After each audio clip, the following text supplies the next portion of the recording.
Alam mo ba na may mga tao sa Biblia na halos hindi kilala, pero sila pala ang naging daan para dumating si Jesus na ating tagapagligtas?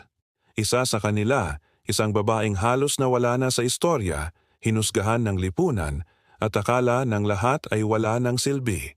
Pero sa plano ng Diyos, siya'y mahalaga. Ito ang kwento ni Tamar.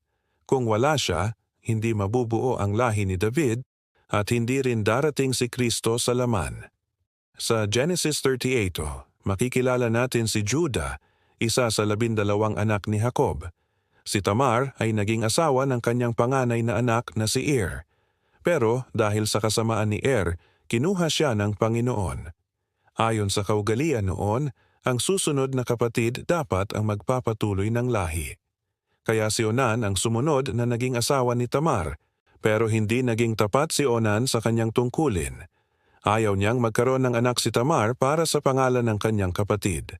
Dahil dito, kinuha rin siya ng Panginoon. 2 asawa na ang nawala kay Tamar. May isa pang anak si Judah, si Shelah. Pero sa takot na baka mamatay din ito, pinauwi ni Judah si Tamar sa kanyang mga magulang. Sinabi niyang hintayin lang ni Tamar na lumaki si Shelah. Pero sa totoo lang, wala siyang balak tuparin ang pangako. Nang malaman ni Tamar na pupunta si Judah sa bayan para maggupit ng tupa, gumawa siya ng plano. Nagtakip siya ng mukha at nagkunwaring iba.